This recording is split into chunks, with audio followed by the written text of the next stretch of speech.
free.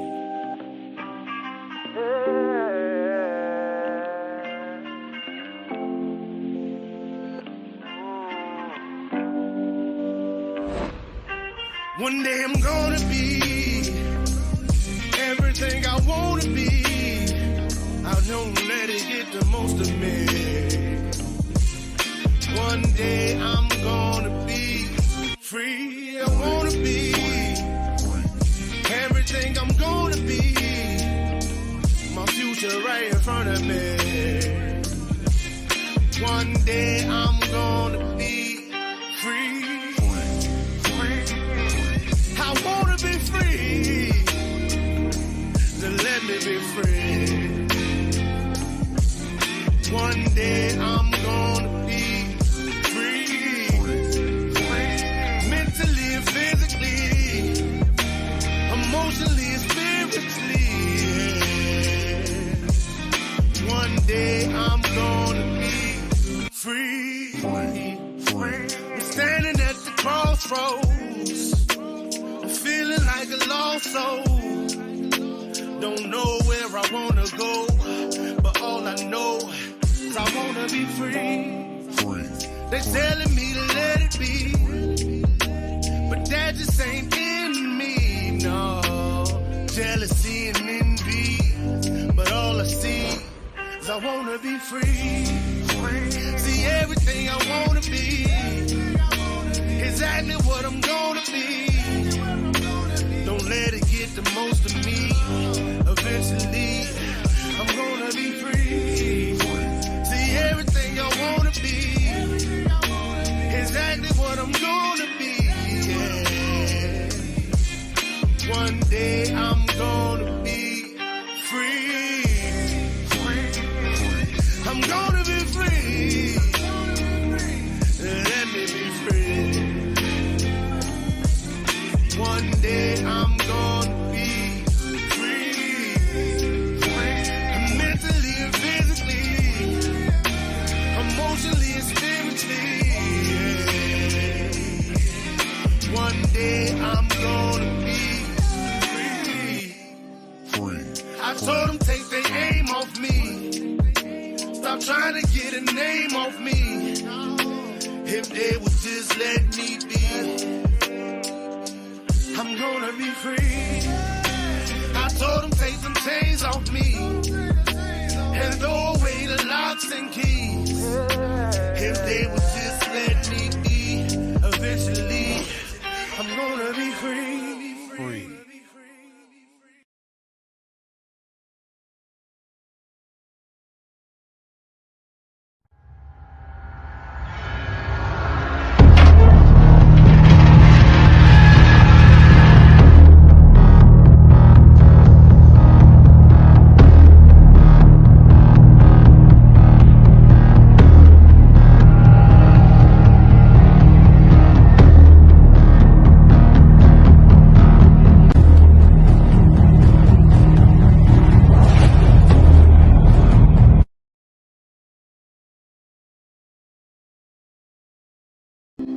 This is an NBC News special report.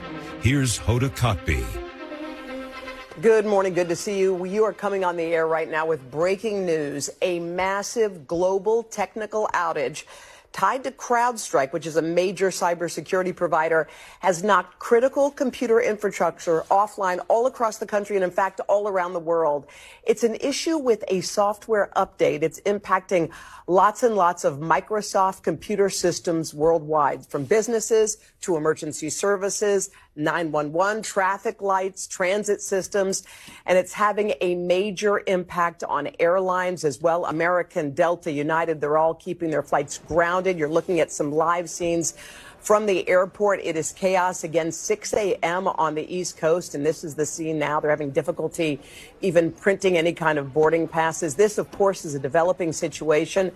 The full scope of this problem remains to be seen. And Brian, as we get started right here in Studio 1A, we should point out computers at NBC News right here as we're getting on the air. We're trying to do some workarounds here to get on the air, but this is something that's affecting people worldwide. Yeah, and other newsrooms, our partners over at Sky News, having issues as well. I mean, this is impacting all different types of businesses. When you talk about airlines, you also talk about, just 911 services, in some cases reporting outages as well. And you're even hearing of anecdotes of banks in other countries experiencing that. We don't yet have reporting of banks in the United States being impacted by this, but this appears to be not just in the United States, worldwide, and across different types of industries. This definitely speaks to what I feel like is the fragility of the situation. Right. It's like this is not a cyber attack. This is a computer kind of snafu that happened. Yeah, and just to kind of walk you through exactly what's going on here. So this appears to be an issue between CrowdStrike and Microsoft. So CrowdStrike, for those that aren't familiar, is a cybersecurity firm that basically provides businesses with a way to foolproof their systems from being hacked. Now, apparently what happened was that CrowdStrike was working on some sort of update.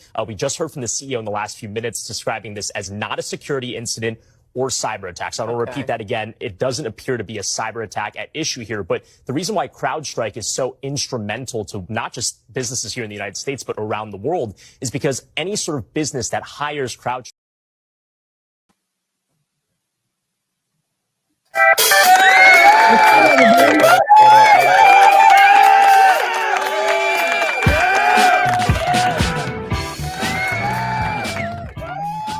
Yes, sir.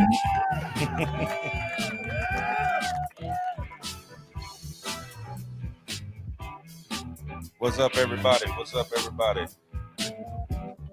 What's up? What's up? I can't figure out why this is playing this stupid music, but See, that's what happens when you mess with somebody else's stuff. playing that whole intro music.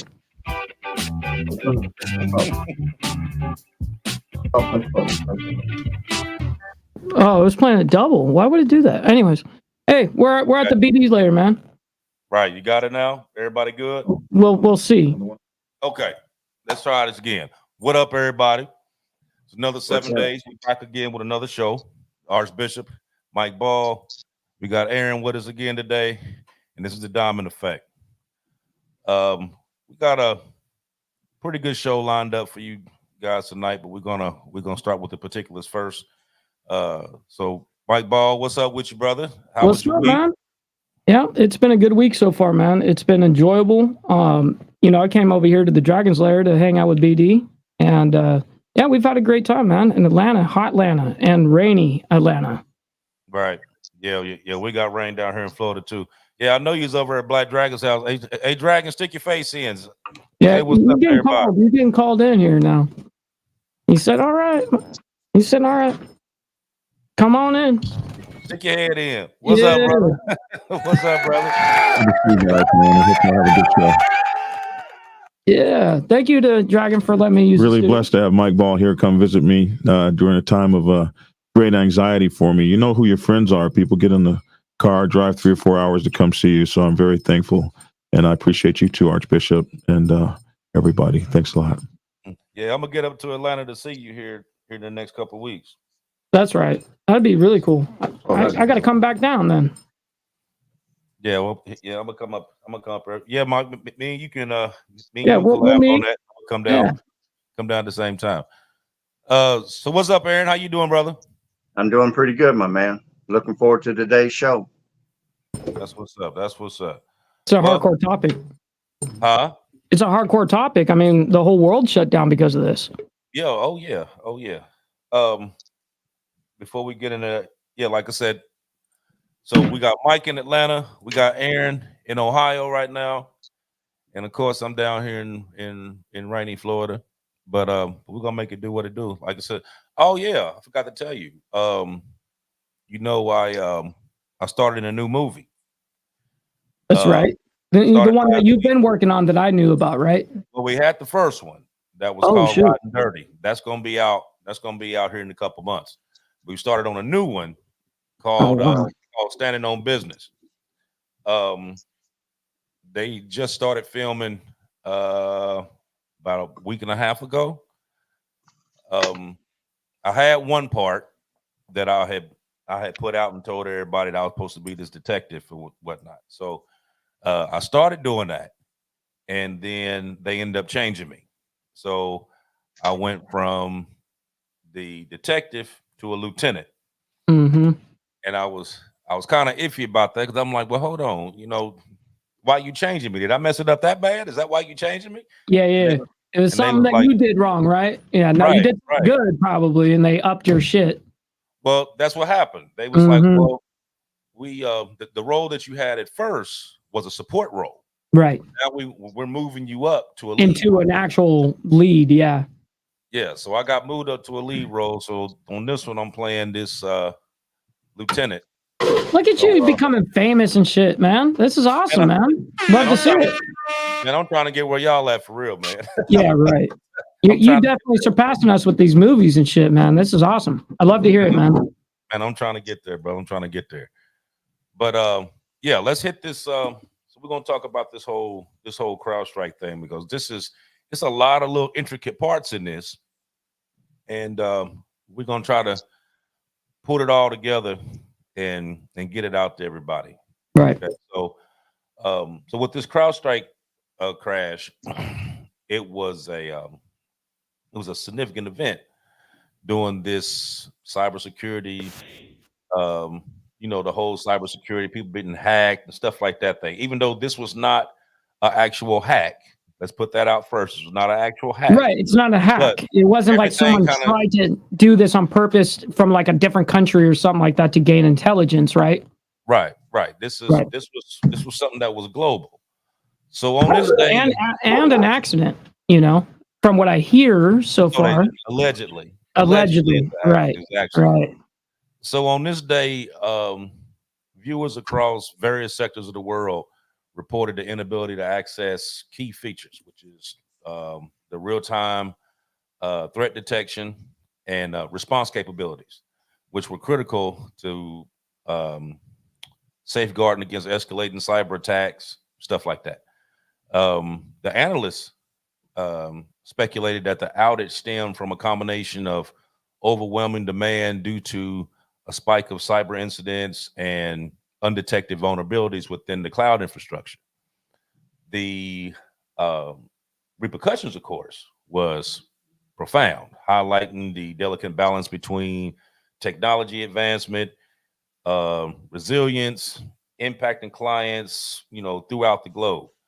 So we're going to talk a little bit about this, about, how they say it happened, throw in, some other stuff of what could have taken place, and then trying to put all this together to try to get some kind of understanding out of this, because this wasn't just Microsoft dealing with your computers. This was a worldwide thing.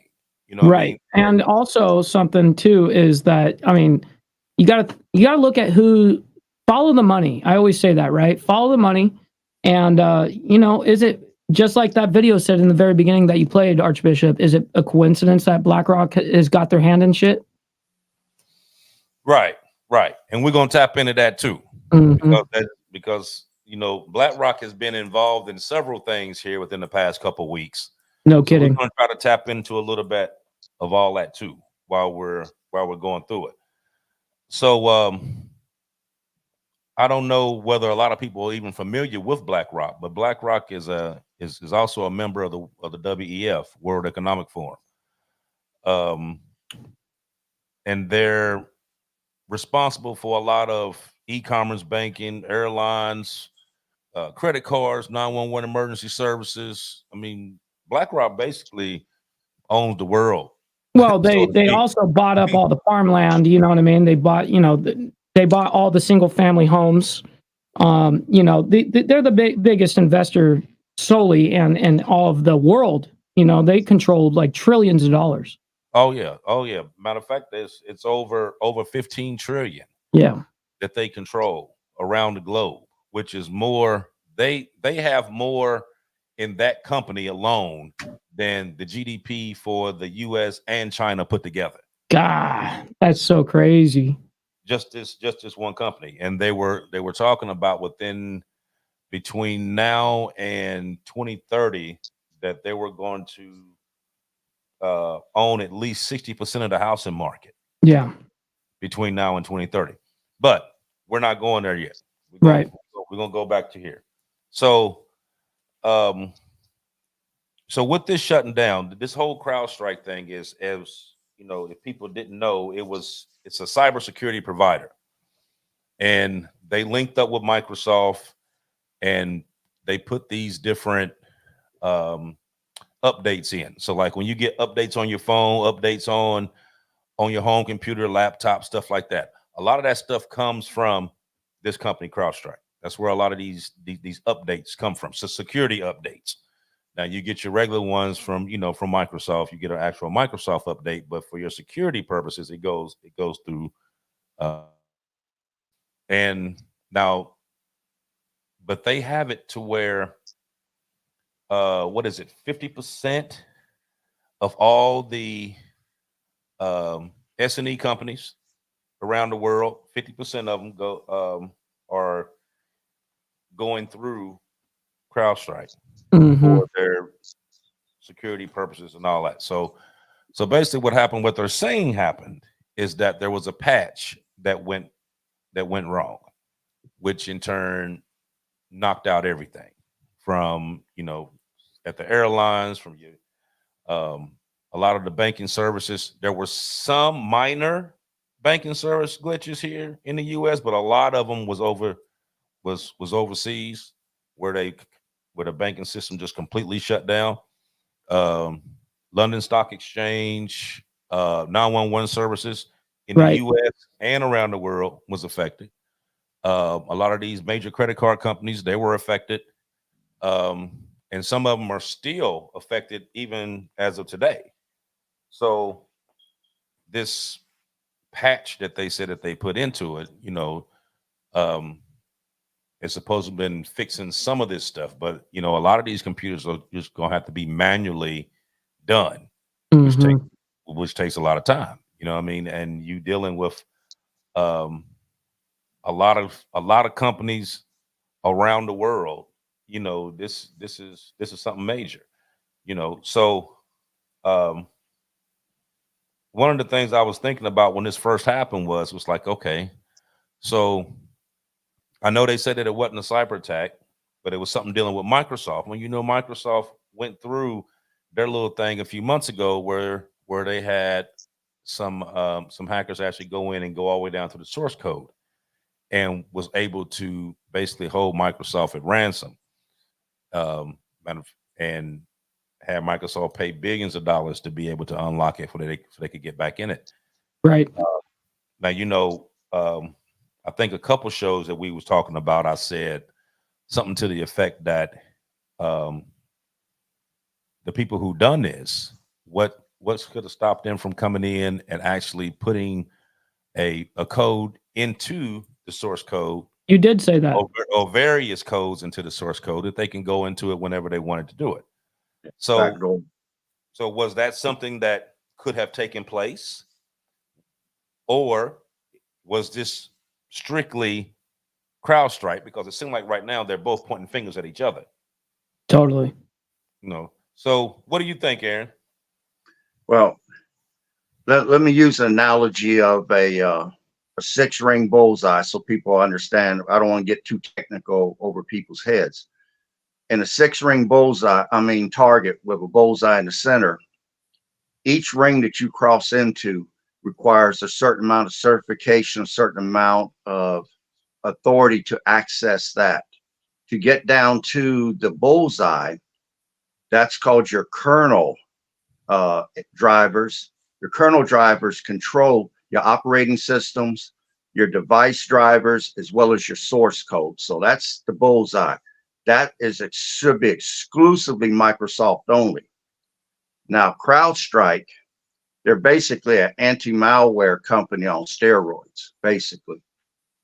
They write on a kernel mode to where they have access to the operating systems and device drivers of Microsoft, which when they write a code, they're supposed to be able to get that code certified by Microsoft first before it goes into the system. And what you have are test engineers. They have 2 big computers sitting on their table. They got one new computer that they can backdoor the Pentagon with. Then they got a second computer there that's a little bit older model, that's not attached to too much on the internet, that they call that their debug machine. They will run that code and try to test for any abnormalities. And if they find anything, they debug it right there. They find the code that is responsible and they delete it. To me, this comes down to a quality control measure. CrowdStrike, if you believe their cover story, they didn't do what they could to debug that before they sent it over to Microsoft. And then Microsoft should have had their test engineers or somebody take a look at it before they let it go through their system. So with them both pointing the finger at each other, I say they're both equally culpable here, because neither somebody didn't do their jobs on both ends for this to have even happened. And it was only 3 digits of code. If I'm not mistaken, it was code 291. Once they deleted that, it was great. Now, they said they sent out a fix. The fix only worked provided your system wasn't infected. If you were infected, now we're talking a totally different game here. But in order to get down to the kernel code, you're going to have to reboot that system. That's your operating systems, your device drivers, and your source code.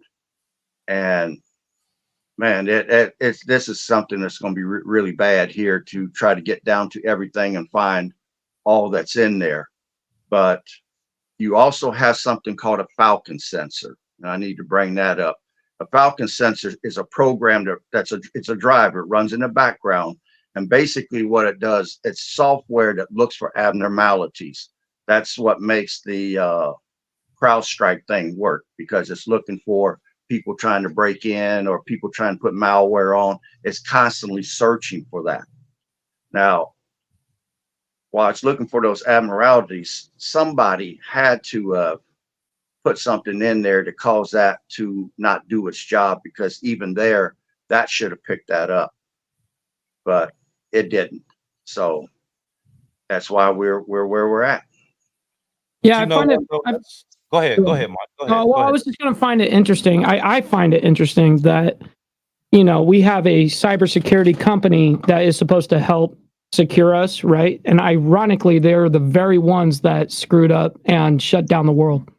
I just find it ironic. It wasn't something else. It was a cyber security system that did this to us, which is totally it's a 180 of what they actually sell. They did everything wrong in this aspect. I hold them liable, but I just like Aaron said, in order for this to have ultimately happened, both sides of the aisle messed up somewhere. You know what I mean? Both sides are, I guess, equal to blame on that, because they allowed it to happen. And then it affects the rest of the world. And then what? CrowdStrike wants to offer a $10 Uber gift card to everyone just to avoid their, having a class action lawsuit against them. You know what I mean? So I just find all of it just really ironic. Right. So now, what about the people that were in the airports that was stranded there, and that the airlines wouldn't return their money, or the ones that they did, there was people on there that had spent $400, $500, $600 for a ticket, and that they was only giving them back $100. Right. Big issue. And then like cargo issue, there was a whole bunch of issues, man, all around. Yeah. Scary. Right. Now, I think over in Arizona, it said that it affected their voting machines. I hope they don't try to use that in November, though, because Arizona don't be, time. we don't need no extra excuse. Yeah. Yeah, they said, like I said, the 911 services were down across the country, and they're as long as also with the who was that? Chase Bank was down. Big one for at least a day. The ATMs were down and all of that.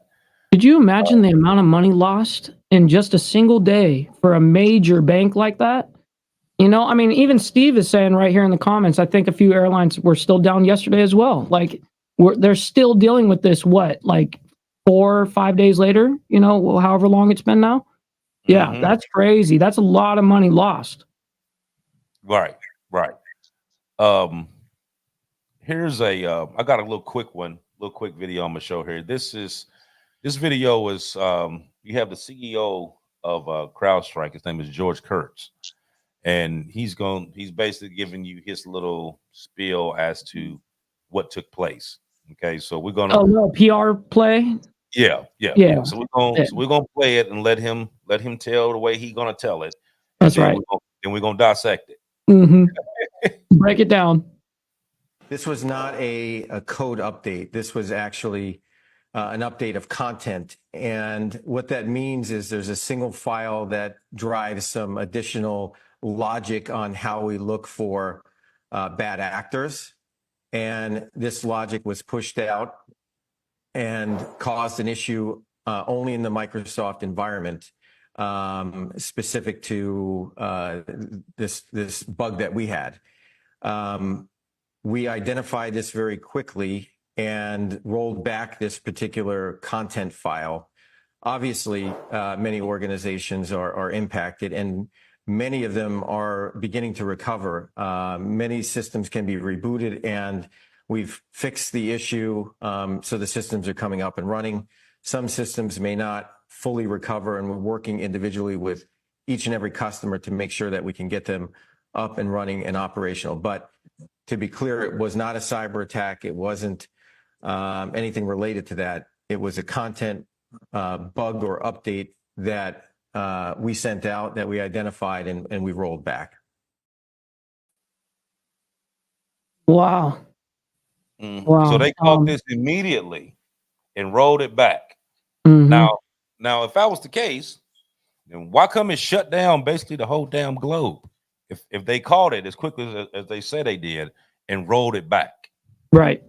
That's a good question. That's valid. I mean, look at what SNS is putting in the chat right now. He said the CSO, which is the Chief Secretary Officer for CrowdStrike, worked for the FBI for 24 years. I would love to know if that's a guaranteed fact, but that would make sense. A lot of this would make sense. Right. Could I add something here that I think is relevant? Yeah. Number one, CrowdStrike just gave America the Y2K experience that we supposed to got during Y2K. This is exactly what happened. Now, let me give you a little background on George Kurtz. He's the ex-CTO officer of McAfee, okay, so years ago. Right now, he's the current CEO officer of CrowdStrike. Now, this could be coincidental, but I think it's relevant. 15 years ago, McAfee's antivirus update that went out removed the Windows Service host file and then knocked out millions of computers running the XP Windows right off the internet. And that's when they first saw the first dreaded blue screen came from that, which basically took everything into an endless reboot loop. Now you go to the future, the CrowdStrike incident is almost identical to what happened 15 years ago with McAfee. Wow. Did they improve on it? Did some rogue employee or agent for another country come in here and put those three digits of code into that program because they infiltrated CrowdStrike, which is possible, and they just added three digits of code that took the whole system down? But what is also interesting is it didn't take down the Mac systems.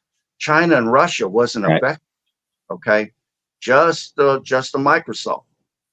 So I think that's interesting. But knowing that this incident happened when Kurtz was the CTO of McAfee, 15 years later, he's CEO of CrowdStrike, and something similar happens again.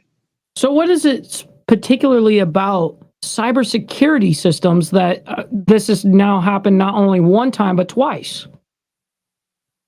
That's what is mind-blowing to me, is that it's almost like they're the money launderer of being able to like do whatever they can to like infiltrate or what. This is where my mind goes, right? And it's like they're the ones that have access to the codes to like Microsoft or whatever.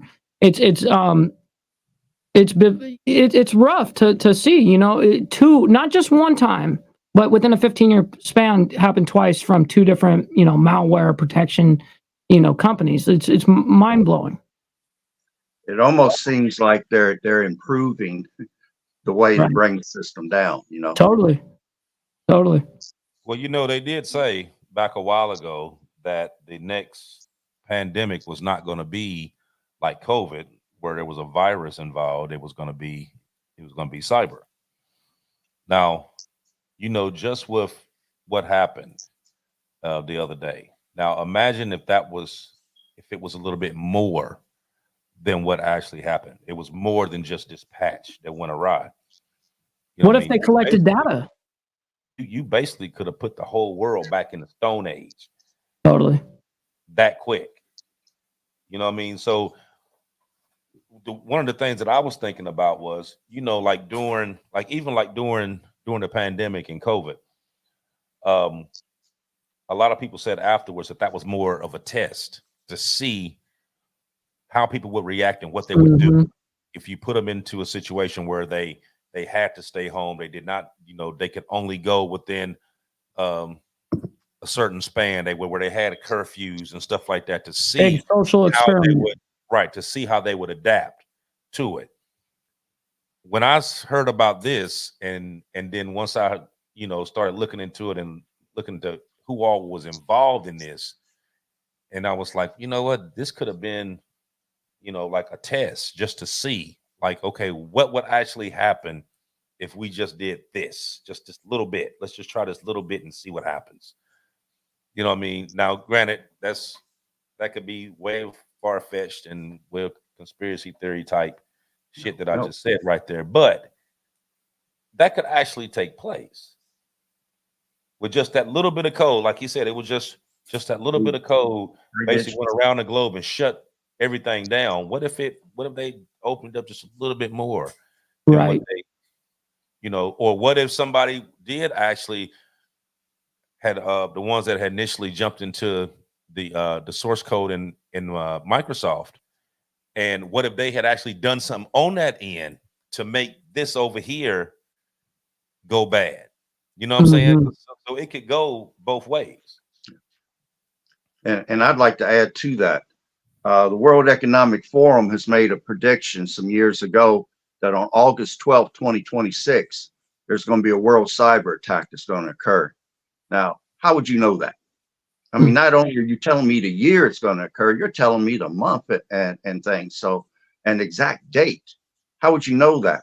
And was this a test for the coming thing of August 12th, 2026?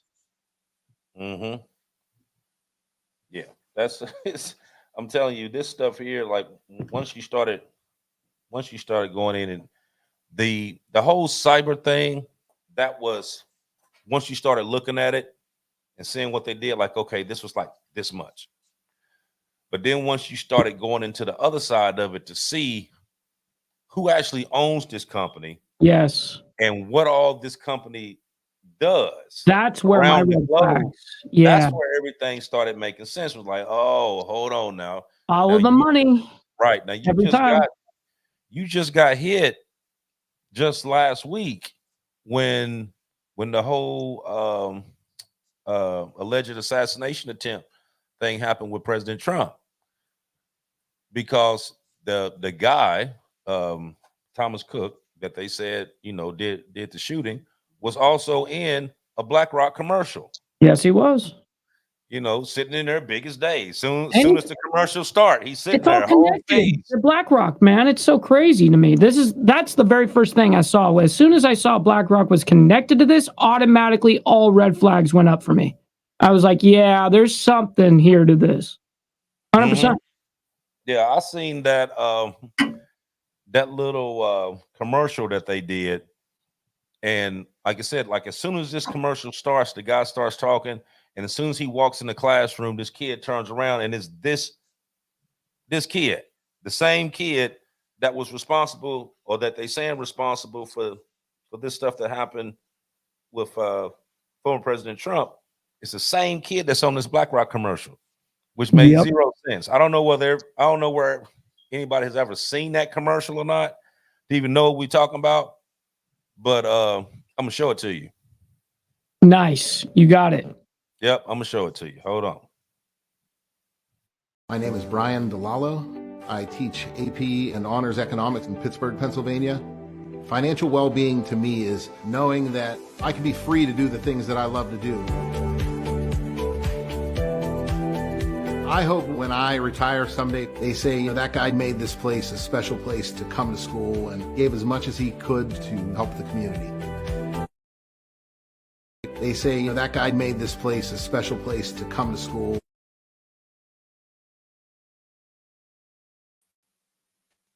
That was the kid right there where he ended. Yeah. Yeah. Did you see? Of course. Of course. So Absolutely.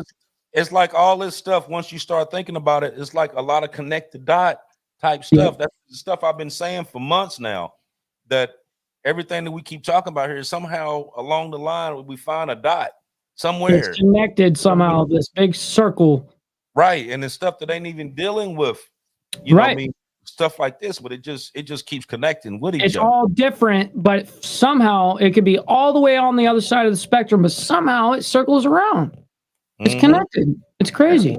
And I like to add to that CrowdStrike's principal shareholder is BlackRock. And then CrowdStrike itself is a member of the World Economic Forum, the one that's predicting this world attack that's going to happen, the cyber attack that's going to happen. So I think it's interesting. It's like the tentacles of an octopus. They're far reaching, and you don't know what's all is owned and controlled by who anymore. Well, you're right about that. All they need is, a few successful tentacles, essentially, and the rest of them can fail, and the rest of society right there can die, and they don't care. They made money, Because if you look at CrowdStrike, they make the security system for Macintosh as well. None of the Macintosh computers went down. So I find that also Linux is a very good platform for that, and they fight off the bullshit like that. Somehow, some way, they just do. And SNS is that's a very interesting fact that you just said. And BlackRock just took down that video of that kid, you know what I mean, in that BlackRock commercial. Doesn't surprise me, but it also, to me, what that does is it just shows me that you're responsible. You know what I mean? It just shows you're guilty somehow. If you had nothing to hide, that was his fault. Well, leave the video. You know what I mean? But yeah, they probably got under so much scrutiny that they had to get rid of it. And if you look, I mean, the system's brilliant. CrowdStrike is one of the few people that will have total access to the kernel. Remember, the kernel's the bullseye. That's your drivers and your application systems and things. That's your source code.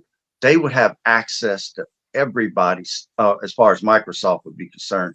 So if you wanted to get in somewhere, technically, they're supposed to have their stuff certified to put it through. Test engineers don't do their job to test what's coming from CrowdStrike. Man, they can slip anything in anywhere at any time. Exactly. Now, with when you just brought up, Aaron, about BlackRock owning principal shareholder, owning parts of all these different companies. Right. Now, it says that 88% of all the companies in the S&P 500, 88% of them, the majority shareholders fall within three companies. It's BlackRock, Vanguard, and State Street. And they own Vanguard, by the way. Yeah. Just so you know, BlackRock owns Vanguard. Right. So, and then they own a part of that one. You know what I mean? Yeah. They own it all. You know what I mean? It's kind of crazy, but yeah. Right. So so they got their hands in everything. You know what I mean? Two of the biggest investment firms of all of the world, and BlackRock owns both of them. Right. So they got that, and they own Pfizer, they own Moderna, they own they have stakes in all the airlines, all the social media networks. Yep. So they basically got their hands in just about every single thing there is to be in around the world. Yeah, it's not just data And shit. You know, they're buying like the number I heard was like something like 38% of all of farmland in America is being bought out by BlackRock. I heard that over something like 50 some odd percent is being bought out of the single family homes by BlackRock, and in turn, or them creating homes, right? But then renting them out for, you know how they do. It could be a $3,500 mortgage, but they're going to charge you $4,500, you know what I mean, a month, and make crazy bank on you forever. Right. See, that's because a lot of these people, when they bought those houses, they bought adjustable rate. Yes, and yep, 100%. And so now the mortgages are increasing. Right. You got to find those fixed rates, man. Right. Forget about those scalable, changeable. It's not retainable for 30 plus years. It's just not going to happen. Right. You know what I did? Remember back a few years ago when the interest rates dropped tremendously. Yep.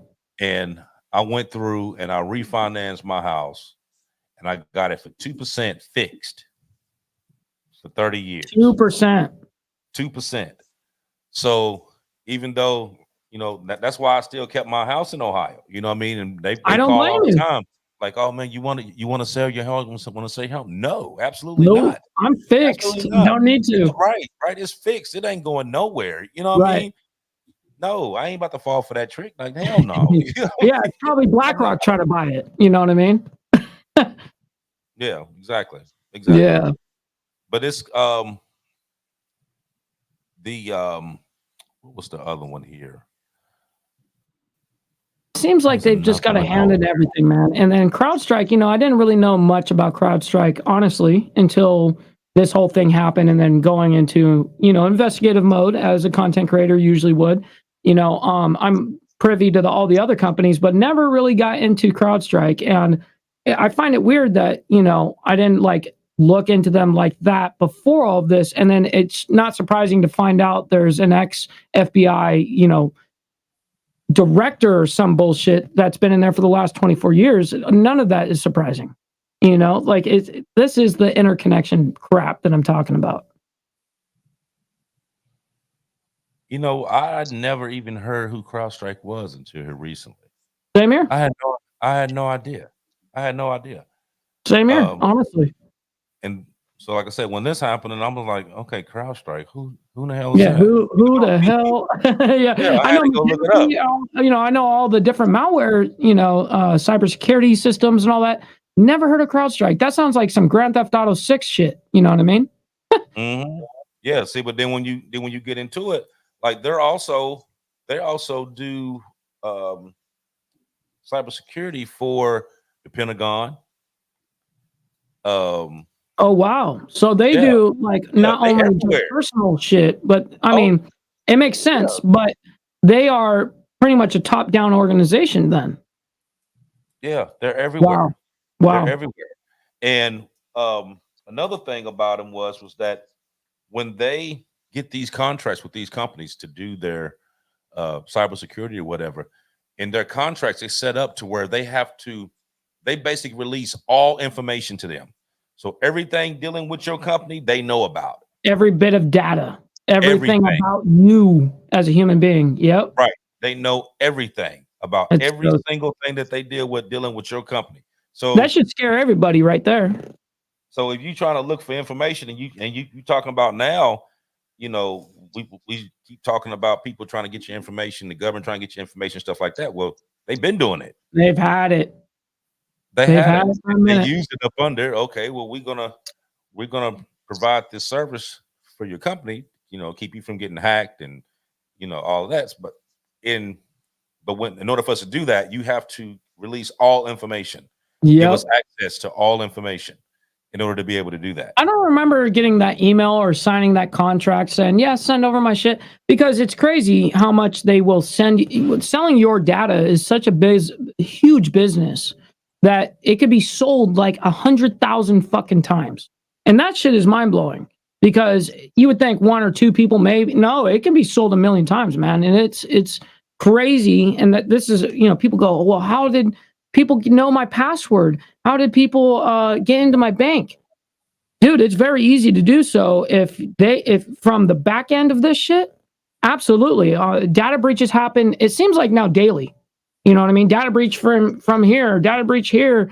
Everyone's losing their information out for free at this point, you know? Yeah, crazy.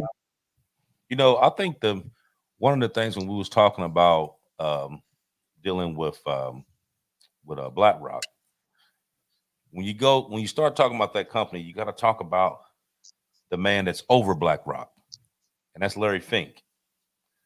Now, Larry Fink been involved in a lot of stuff throughout the years. Like, you know, he was also a part of when Zuckerberg started Facebook. He was a part of that. Yep. But then when he had his own investment company and he lost like $100 million, and basically nobody would mess with him for a long time. Nobody would mess with him. And then he came back. When he came back, he started BlackRock, and you see where BlackRock is now. But he has a particular way of doing things when they're talking about this whole thing dealing with the World Bank issues and all that. See, because he's all a part of that.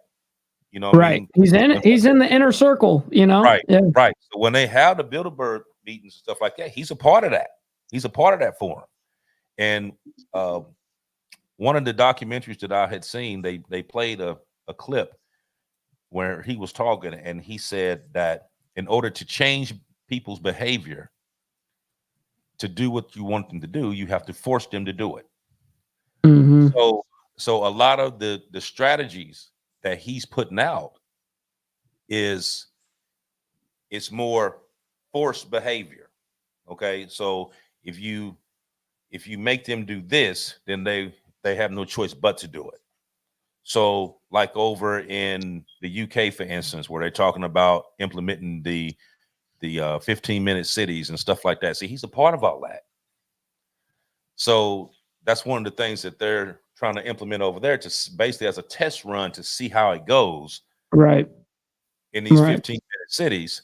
And then I also seen a clip the other day where in Atlanta, they put these new cameras on all the street lights around the city, to where It's becoming England now.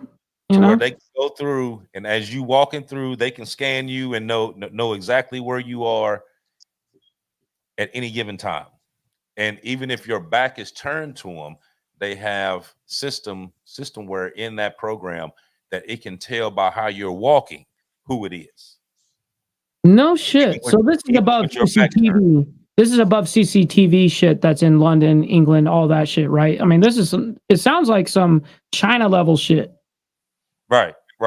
Well, you see, they already doing it in China now anyway. You see, this already going on in China right now anyway, because that's where the whole social credit score and all that comes in at. Yep. And I thought this was going to be a movie rather than it be an actual reality, which is crazy that we actually followed that. You know, and also another thing about BlackRock that is kind of mind blowing is if you actually look at their history, they've been around for a little bit, but they really got their pop off. And this is how you know you can't trust them automatically, is that they popped off right in the middle of COVID and took advantage of so many people during that exact time. This is why they became so mega, is because everyone was in the middle of COVID. They don't know what the fuck is going on. None of us really did. But all these companies were like, well, what am I going to do? Be shut down, or do I sell? And they all sold to BlackRock, because BlackRock was like buying it all up. Hey, man, I'll buy it all. Everything you got, I got it, And I gotta come with a little skepticism when you come that way, and look at how it surpassed the world. I mean, the number one investment firm of all of the not just the United States, in the globe. Crazy, man. And now they run the fucking world within less than a 5-year span. Right. Well, they said on there too that with the whole identifying software and stuff like that, that about 95% of all the images that they have of each person around the globe, they got it from Facebook, Yep. from profiles. You know, so even I remember back about probably about a year ago, me and Big Bone had did a show, and we were talking about this, where they were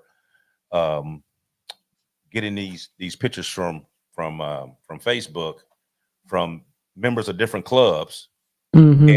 in particular areas, and they was getting them pictures together and they was putting them in a photo array. So if anything happened in that particular area, and you said, well, okay, I don't know who it is, but I know that they're with such and such club, they pulled out the photo array of everybody that was in those clubs in that area and be like, okay, pick him out. Who? Because they were pulling all these pictures off of Facebook, and they was Isn't that putting them all crazy? into the photo array. Yeah, so they've been doing it for several years now. They've been doing Mm-hmm. it.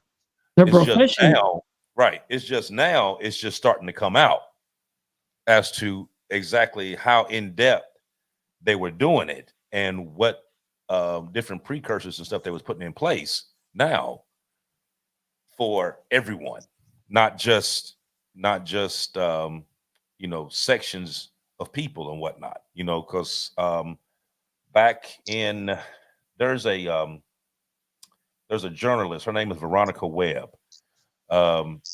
This woman knows a lot of information, but she was talking about up to 3 years ago that they had over 4 million U.S. citizens that they had on that they had done full investigations on, that they had them listed as being domestic terrorists in the U.S.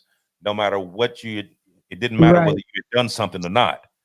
So now they're putting this software together, well, it's already together now, to where they can load in, say, your information, Mike, and it's going to tell Mm-hmm. them based on your Facebook profiles, what you put down, your record, and everything else. It gives you a percentage as to whether this person is going to be able to commit a crime, or is he going to say something against Wow. the government, or is he going to be someone that you're going to have a problem with later on. It gives you an Wow. actual percentage. So None of they're that's going, surprising, but I mean, at this point, I mean, you've got to almost accept it, because we put our shit online for a lot of it, you know, and we kind of do it to ourselves, but we don't sign up for that. You know Right. what I mean? And that's if the most public knew about that, they'd probably, you know, bring back the reins, you know, a little bit and go, you know, hey, you know what? I may not put out my entire life on the internet anymore, because at this point you're being rated off of social media, dude. Like, a lot of people just post memes or whatever. Like, what if I post a pistol, a picture of my pistol, and you know, and I'm exercising my Second Amendment right? What now? All of a sudden, you deem me as someone that could murder somebody? You know what I mean? Like, that, it's crazy to me how this shit works, but it's dangerous. And mix that with AI. Oh man. Oh man. Mm-hmm. Yeah. So the reason why I brought that up is because this same company, CrowdStrike, along with BlackRock, are the ones that's primarily responsible for all the stuff that I've just sat here and talked about. Yep. They're all intermingled in that. So it's like one thing after the next, after the next, after the next. You know what I mean? And it's Scary it's crazy. times. Right, right. Oh, I know something else I'm going to tell you. You know, with the 911 services that was that had went down, you know, throughout the country. Right. Did you know that they're actually trying to outsource 911 services? No. I didn't know What? that. They're gonna They're what? Try to send it over to India? Israel. Oh my, dude, I can't. I got to take a break. This is crazy. Yep. I can't do it. This is crazy to me. They're It's trying to typical though. They're trying to outsource the 911 services to Israel. And you know the what's that group that Carbide 911? Are you familiar with that? Mm-mm. That's it's actually a company that Jeffrey Epstein founded. But this is the company that they're trying to go up under for this 911 service, and then be able and then outsource the services. That's so dirty.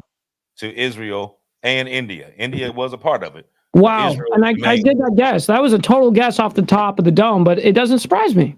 We outsource all that bullshit over the phone shit to like India. Right. So you call 911 and you get somebody from Israel or India trying to that makes zero sense. No, it makes zero sense. Absolutely, it does. But that's what they're trying to do. How does someone overseas have my best interest in mind when I call for an emergency? Right. Why would they care? That's crazy to me. It's not even an American citizen that lives in the United States is mega, man. That's crazy. You can't get people to do that job right there, or you really need to be that cheap. Mm-hmm. Right. Wow. Wow. So you had a 911 emergency, and you're going to talk to somebody across the globe for them to make a phone call to the fire department that's literally 5 minutes away. You know what? I'll just get the fire department's direct number at that point. You know what I mean? I don't even need to go through them anymore. I'll call you direct. You know, all fire stations got their phone numbers listed. You can call them. What you got, Aaron? No. I was reading. You raised your hand. I thought you. Yeah. No. Somebody's commenting in my access and comment box. So you got a badass collection, dude. Oh, thank you. Thank you. Papa says dispatcher pay is garbage and stressful. No one wants to do the job, and that is sad and very true. You know what I mean?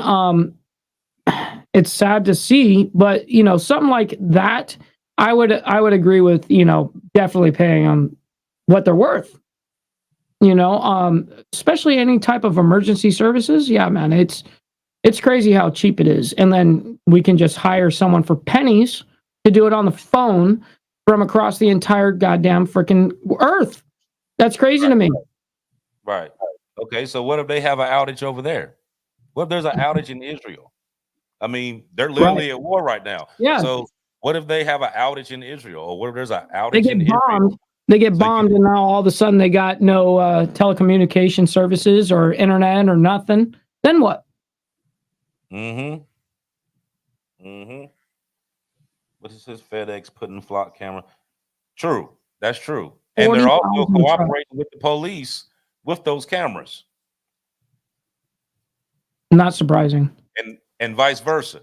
Like the police is communicating with FedEx and vice versa about these cameras that they're going to start putting in these delivery trucks. So now FedEx them became snitches. They riding around, you know, delivering packages and playing police too. And Papa Penguin, he says, when he says 911 is going overseas, what does he mean? That means the dispatchers. Anybody that's calling that direct line and they answer you, usually it's someone, you know, within your state, someone that's, you know, within the city limits, you know, shit like that. And it can be within at least our nation. But they want to bring 911 dispatching services across the world, man, into Israel and India. Does that make sense to you? For United States citizens, do you think they really got our best interest at heart? I don't think so. Right. I mean, like, why would you outsource something like that? 911 emergency services. Why would you outsource that to a country on the other side of the world? Why would you do that? That doesn't make sense. You know what I mean? And surely it doesn't have anything to do with money. Surely it that. I mean, now I'm not saying the money that you paying the people. I'm talking about the money that they trying to save on the back end. That's what I'm referring to. And I knew exactly what you meant by that. Yep. You know, like everybody try to be cheap. You know what I mean? So now we're gonna go from 911 services. Now we're gonna have a motherfucker who was an operator for Temu call my 911 services. I mean, to call the cops over here. You know, he going in between it, work from home. You know what I mean? I'm gonna do 911 services, and I'm a operator for Temu, and I do Time Magazine, and I do credit card fraud. You know, 9 to 3. I'm gonna save you 15% more on your car insurance. Yeah, man, it's a bunch of bullshit. Yeah. Rebecca had a thing here. She said that I don't know what KW is supposed to be. It said it was supposed to be Ontario's first 15-minute city. That's up in Canada. Now you also know dealing with them 15-minute cities is that they don't want you to drive. They don't want you to drive gasoline vehicles. Right. You got to have, electric or whatever, or you have to, ride a bike or walk or whatever. But how those cities is set up is where, I think I explained it one time before, but I'll do it quick. So say for instance, you take Ontario. Now they're gonna go 15 miles north, east, south, and west of that city, and they're gonna make a circle, and then they're gonna divide that circle up into equal parts.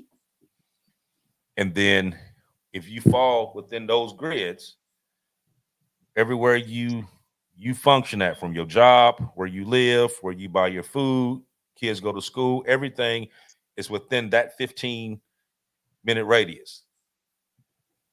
And they put these little meters up that basically scan the car. You know how like you do on the toll, you just drive by and it automatically scans. Yep. Okay, so it scans and it tells you where you're at. Now, if you want to go outside of that grid, say you got family that's somewhere else and you want to go visit, you have to put in paperwork, and they have to give you permission. And then they give you so many times that you can go outside that grid. No way. And if you go outside that grid more than that time, or you do not get the permit to go outside that grid, then you get fined. And the way it's supposed to be set up is that whatever fine that you get, it automatically comes out of your account. Wow. Yeah. So, yeah, this was some stuff that they've been talking about. They've been talking about for a while. I can't deal with it. That's crazy. How are you going to contain people and expect them to, for real, respect that boundary, which is not a reasonable boundary you can put on people? I mean, but think about what they did to COVID. What did they do? Yeah, that was a successful attempt on their part, 100%. Yeah. Now answer this. How easy was it for them to get everybody to stay in the house? So they just said, okay, all essential workers, if you was a firefighter, cop, construction, nurse, truck driver, okay, y'all work keep in working. commerce. Everybody Yeah. else, we're going to give you $600 more on the week, but we need you to keep your ass at home. Don't go nowhere except for the grocery store, the hospital if you need to, and home. And your curfew is at 9:00. Yep. What did they do? They kept their ass in the house, didn't they? They did. They stayed in the house. The American people failed on that aspect. Nobody protested. Nobody fought it. Why? You're Because right. you gave them something else. You say, okay, you're going to draw this unemployment. I'm going to give you this extra money here, and I need you to sit in the house and be a good little boy. And that's exactly what your ass did. You know what I mean? I had to work every day, unfortunately. I did too. I did too. And I didn't get paid extra, by the way. Didn't get paid nothing extra. I didn't get like no extra $200, $300, $400 to work. I didn't get none of that. I got nothing. And I didn't get no COVID check for free. I didn't get none of that crap. Yeah, we ain't get none of that. Now we out here working, and it's literally a ghost town. Ain't nobody outside. But I was like the only one on the road in California, and it's crazy to me because I was like, man, normally just to go down the road for 10 miles, that's like a 2-hour ordeal, and everyone was inside. Yeah. Mm-hmm. Okay, so they did all that, and what happened? Everybody conformed.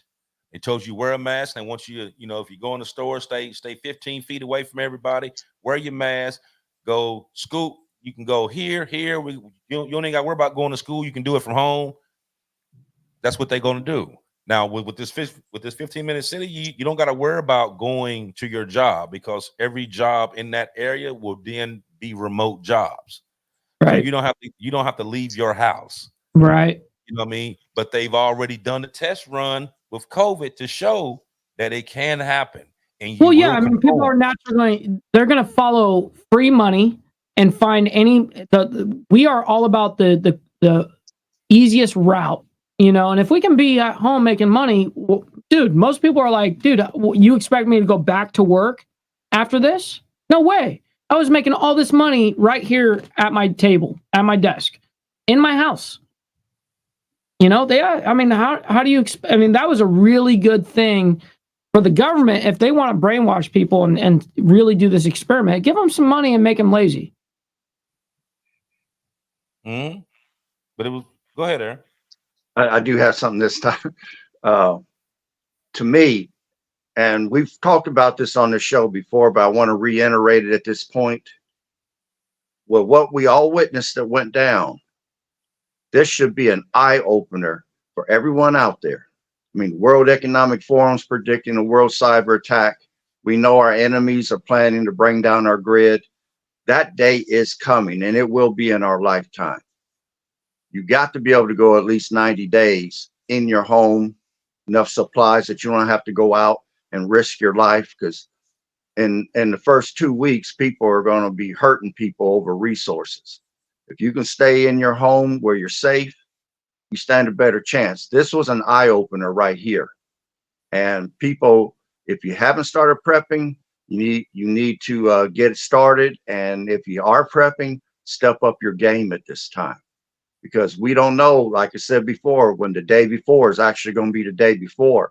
On that night when that happened, I was having a little insomnia. I was up between 3 and 4 o'clock in the morning. I started seeing reports that Europe was under attack. Even some of their stock markets wasn't even running. And then at 6 a.m., I started seeing that things started happening in the United States. Computers were shutting down here. When Arch got in touch with me about it, I sent him some information. I was up the entire night watching the whole thing unfold. And, you know, I've got water put back. I've got food. I've got meds. I got different things. Yeah, no, you're not worried out of all people. You know what I mean? Like you're probably the most ready out of all of the Americans. You know what I mean? So that's a good thing. I felt very confident, very happy to have what I've had. Right. Because any skills you pick up right now, any products that you get, you're investing in yourself. And those things may be needed in the near future. You said it right there. Mm-hmm. Facts. Mega facts. Yeah, it's like I said, it's crazy how all this stuff. No kidding, Steve. Great comment there. What was it? That comment that you just highlighted right there. 911. Hello, sir. Can I interest you in an extended car warranty? Yeah, serious. Right. Damn. 100%. Right. Don't they call you enough every day as it is? Yep, those spam calls. I get like 50 of them a day, man. Sucks. Every day. That's the product. That's the product of selling my and everyone else's. Anyone that gets spam calls, that's your data being sold. Mm-hmm. Your phone number is a mega one, man. You know, mega. Email, stuff like that. Yeah. Right. Just be very on the lookout for all of this, and refer back to what we have dealt with during COVID, during all of these things that we have dealt with. That seemed to be social experiments, and we just went along with it like it was nothing. Maybe COVID actually prepared us for this time, because a lot of people that I've talked to about this COVID stuff, and they look back on it and go, "Yeah, I got brainwashed by that," and people admit it. Like I did that because they told me I had to. Now I don't think that way, you know. And I commend those people that actually admit, like, hey, I can see that there's more to the story than just what they're putting down. And this is evidently, it's obvious that they're trying to use us as just a test, like we're some rats that they're just testing all this shit on. And this time we're privy to your shit. Mm-hmm. Yeah, but this going, you know, like I said, we keep talking about all this stuff because I was talking to a friend of mine yesterday, and he was like, "Yeah, bro, you know what I mean? I'll be watching your show." He said, "I don't ever say nothing on it," but he said, "But I watch it." And he was like, you know, some of the stuff is like important, but then too, like some of it, don't you think it's like on the conspiracy theory type? I'm like, actually, it's not, because everything that we sit on here telling you is actual factual information. We're not speculating. We're not right. speculating. Ain't none of it made up. Like Like literally, I wouldn't even want to make this up for real. Right. No, this would not be a funny joke. None of it. This is all straight facts, which is crazy about it. I mean, everything is a conspiracy theory until it's like proven true, right? And the best conspiracy theorists in the entire world is our own government. That's what they do. Everything is a conspiracy. Everything with them, especially. You know, so I don't know, man. I'm ready to show the people here that, listen, man, a lot of what we've been taught and shown is all blatant lies. Brainwashed, manipulative media. In a perfect world, yeah, you can say like, yeah, everything they said was an absolute no. None of that took place. But indeed, it is. You know what I mean? Like I told him, I said, man, I hate to have to come on there every week and talk about this. No kidding. Let me ask you a question. How many people actually do? How many people actually go on here and telling what's actually going on with this stuff? Unbiased like this? Not very many. No, Not no very way. many. We are a diamond in the rough, quite literally. Yeah. I mean, I can think of maybe two other shows on YouTube that actually talk about stuff like this. Real life shit. Yeah. I mean, I'm not talking about the conspiracy theory shit. I'm talking about actual shit that's going Facts. on, factual information. I've only seen two. But yeah, that tells you something about the diamond effect right there. You know what I mean? That's crazy. Yeah, but it just seems like it's, you know, Mike, me and you talked about this a while ago when we was talking about how like it all started back when we was which one was it? I think it was about the food, remember? Oh yeah. Like when we hit that one and then we went to the next one and to the next one to the next one, and it seemed like there were all different subjects, but they all connected to each other. Every time. You know, every time. By the end of it, we were going, wow, dude, like now this makes sense with this. This makes sense from 3 weeks ago. This shit makes sense from over. Yeah, it's crazy how it all did that. Right. Now then this one here, not only did it connect the dot, but now it put a name to where all this stuff is branching off from. Yep. You got this. I'm not talking about CrowdStrike. I'm talking about BlackRock. Yes. Yes. You got that company there, and it's and all these other companies. These people are invested in every single company and involved in every single thing that we've talked about for the past 4 months. Right. They're involved in all of it. Yeah, if it involves critical infrastructure, they got their hands in it. 100%. And it seems like they've got their hand in everything, whether it be good or bad. But it seems like everything that is bad, man, it's a running concurrent thing where they are they've got their hand in it all. And again, like I've said this on the channel forever, man. It's all about following the money, man. And that's something that I'm very privy to, is following the money and figuring that out and going, okay, what's their motive? What's the money's motive? You know, because it's buying something. And NJM asks, Mike Ball connecting the dots. Can anyone call in for a call-in show? You guys can absolutely do a call-ins and stuff like that, but not on this show because we're really like at the very end of this show. But we opened it up last week. You know what I mean? That's something that we like to do. It's not something that we do all the time, but it's something that we're definitely going to start doing more and more, is having you guys call in. Yeah, that's definitely something that we're gonna actually start doing, because we wanna hear your side of it. And if you know something that we may have forgot or want to shed some light on to something or whatever, I mean, feel free. We're gonna open up the lines. Now, if Mike was actually at home, we would have the phone lines. We would have done it. Here's the thing, everybody. If you guys don't know, I'm here at Black Dragons from Black Dragon Biker TV. I'm here at his Dragon's Lair right now, here at his property, and doing the show. You know, I did my show this morning this way, and then I'm going to do it tomorrow morning that way, and then I'm headed home. But if I was home and I had all my equipment, like I can't even control the comments here right now. You know what I mean? Usually I'm the guy that's highlighting all the comments. Archbishop has had to do everything that you've seen on the screen move. He's done today. So, you know, all the videos taking us down and all that. So I gotta commend Archbishop for that. Good job, man. Oh, appreciate it. Getting in the As practice. always. Well, you remember them couple weeks when you was moving Oh yeah. and you went on the show. See, that gave me. I had to actually. It forced you to go. Okay, well, I mean, what does this do? Now Yeah. I gotta figure all this out. You know what I mean? Yeah. Like okay, like that was the part I didn't have to worry about. Like now I'm like shit. Now I gotta. Yeah. Now I gotta do this. You know what I mean? 14 days off of YouTube, man, is like a millennial. You know what I mean? That shit is for forever, it seems like. You know, you take 2 weeks off, it all goes to shit, man. NJM says, Mike Ball, 14 years ago, Canada constructed project I know was working on a project for CSI or CISIS to listen into all Canadian phone calls. And see, this is very similar to what we've got going on that just happened, the Patriot Act.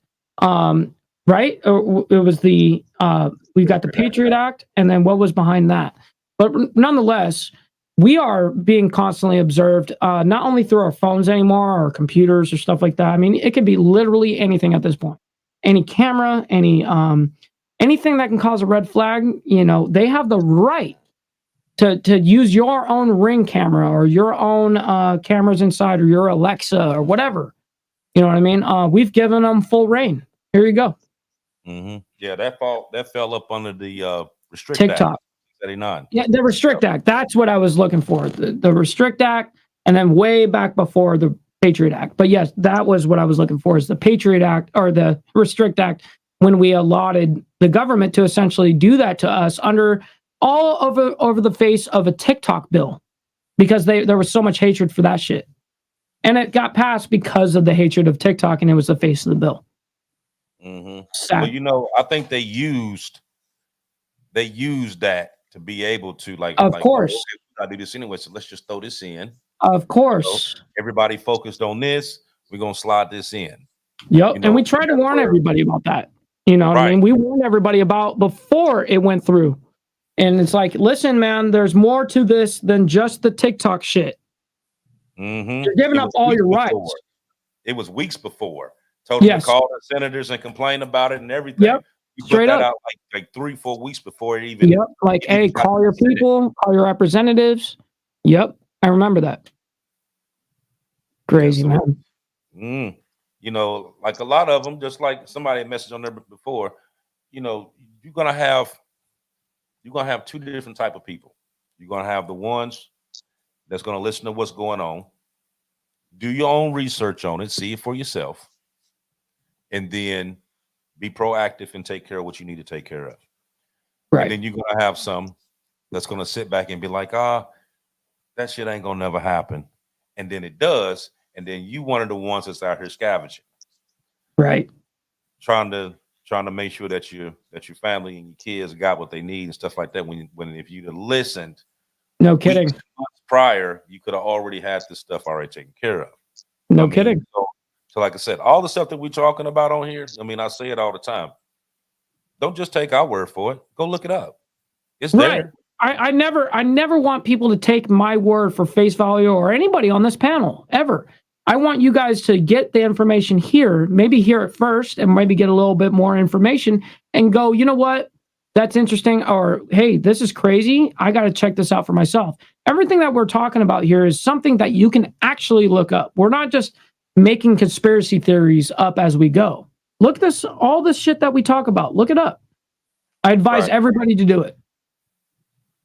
Right. So we've been let's see, we've been on here, what, 118? Yeah, it's time. Okay, we're gonna go ahead and close it out. And before everybody log off tonight, go on there and hit that like button. Hit the like button. That's right. That's what helps us get this show out. Okay.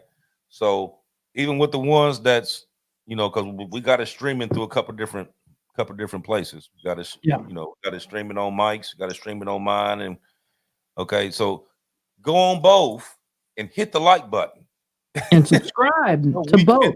we can get it out, and subscribe to both. Yeah, and get it out there. You know what I mean? Because that's what gets it into the right algorithm, to that way it keeps going to where more people can actually see what's going on. Like I said, it's that right there take you 1.5 seconds to do. Just hit the button. Easily. You know what I mean? And some of you ones that watch and it's all free. the time, hit it as soon as you come on. Hit the button. Right. Because you already know it's gonna be good anyway. So just go and just You damn straight. Damn straight. We don't disappoint. Right. But like I said, once again, I appreciate you all for coming out, showing your love, showing support.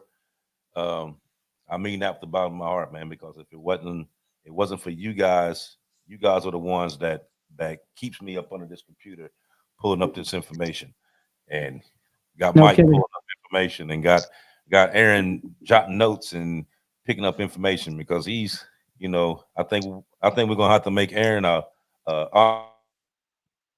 comes in all the time, because he just loves to come on here and share information. You know, man, he's one great source of information, especially for the topics that we talk about on the Diamond Effect. I really commend that man. He shows a lot of love, care for people. You know what I mean? And I have a huge respect for that. Anybody that's in it for like the love of that, absolutely. And someone that is willing to share and not gatekeep, I'm all into that. 100%. So, Aaron, thank you for being on here, man. Greatly appreciate it. Yeah, man.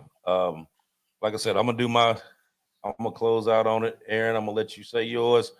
Mike, I'm gonna let you finish it out on the end, and then we're gonna take it out. So go ahead, Aaron. Okay. Basically, I want to start off by saying an African proverb. That proverb basically goes this way: tomorrow belongs to those who prepare for it today. What recently went down should be an eye-opener. There's wicked people out there that want to put us civilians in a hurt locker in the near future. And even though we can't stop it, we can't regulate evil, but we can prepare for it. And that's the reason why I constantly stress people need to be prepared and ready. I mean, be the three pigs that build your house of brick. So when it goes down, it's just another day. You won't be immediately affected. You won't be hurt. You'll be able to help your family members. Maybe some of the elderly in the neighborhood or some of your close friends could come to you for information or whatever. Build your community, build people that you can barter and trade with, exchange skills with, share knowledge with. But like I said, we can't regulate evil, but we definitely can prepare for it. I'll stop there. That was well said, Aaron. Shit, man, I could give you that shit.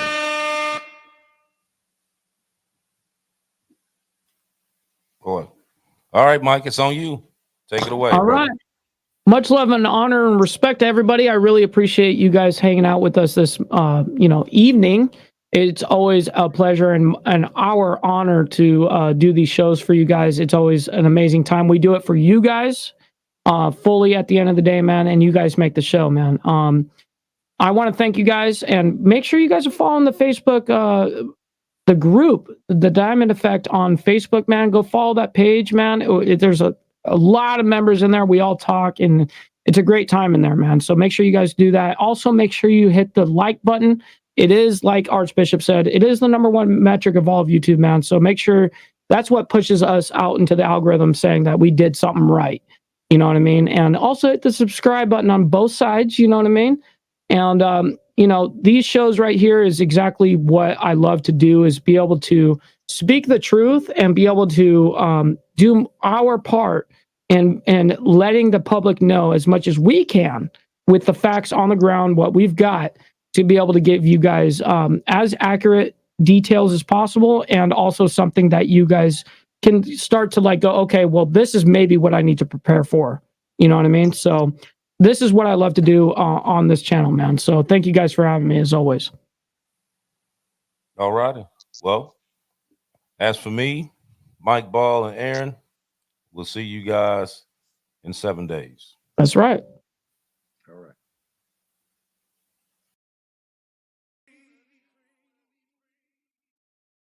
right.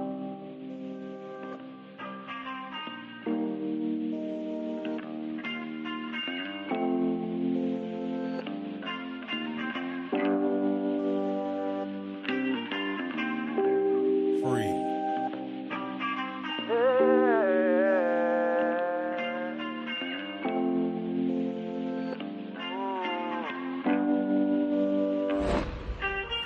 day I'm gonna be everything I wanna be. I don't let it get the most of me.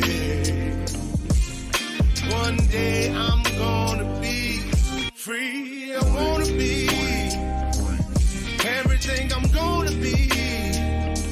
My future right in front of me.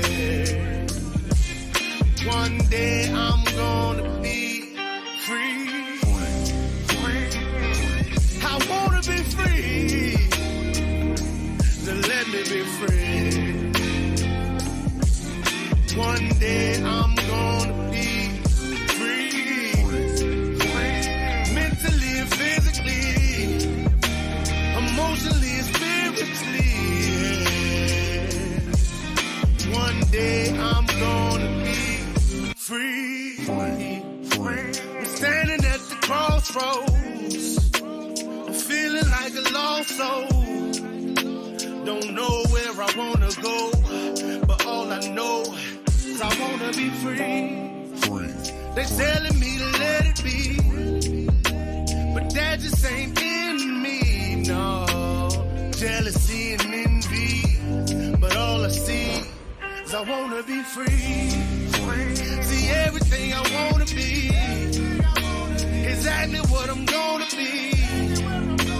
Don't let it get the most of me. Eventually, I'm gonna be free. See everything I wanna be, exactly what I'm gonna be. Yeah. One day I'm gonna be free. I'm gonna be free. Let me be free. One day I'm gonna be free. Mentally and physically, emotionally and spiritually. Yeah. One day I'm gonna be free. I told them take their aim off me. Stop trying to get a name off me. If they would just let me be, I'm gonna be free. I told them take some chains off me.